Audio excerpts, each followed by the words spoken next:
Right position, fighting stance. So, ulitin ko, step ng kaliwa, 45 degrees, palo ng kanan. Sunod, yung nasa ilalim, kaliwa, and then, pangatlo, yung kanan ulit. Pasok sa kaliwang position.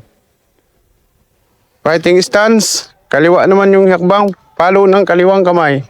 Then, yung kanan. Tapos, yung kaliwa ulit. From position to balik sa fighting stance. Sa kanan naman.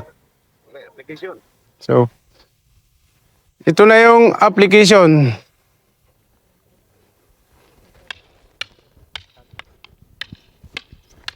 Yan, ganyan lang nagalaw. Okay na yan.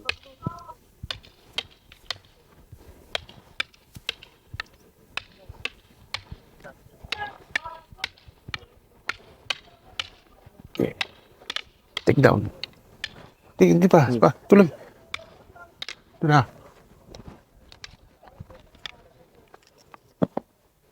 So, ayun na yung pag-take down sa kalaban. Kung gumalaw pa siya, pwede mo pa siyang pasukan ulit ng kaliwa. Yes! Isa pa.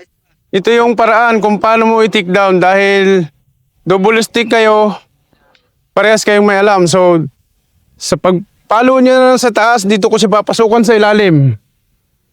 Paluin ko siya sa ilalim, tapos palo ng... Yes, ano tayo sir, ulitin natin.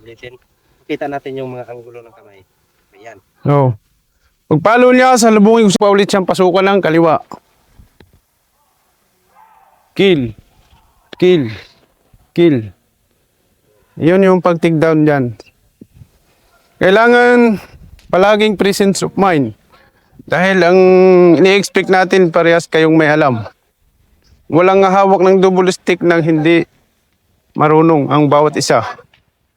Kaya kailangan basahin mo yung galaw niya at malaman mo kung paano mo siya i-take down. Okay, application lang. No? Okay na yun, no? Isa pang application? Oo, isa pa. Isa pa sir, yung tuloy-tuloy. Yung strike. Strike muna, 1, 2, 3, 4. Tapos, Dalawang ikot lang tayo. dalawang. Paano para Tudling bilis para Dalawang, okay na yung bilis nila kasi pwede ba natin mabilisan? dalawang ikot lang. Baan lang. So, Yan. Sabihin mo lang pagpasok mo. Sabihin nyo lang. Support. Yung hindi pa, sige pa. Ulit. Sige. Dalawang ikot lang. 1, 2, 3. bilang. 1, 2, 3. 1, 2, 3.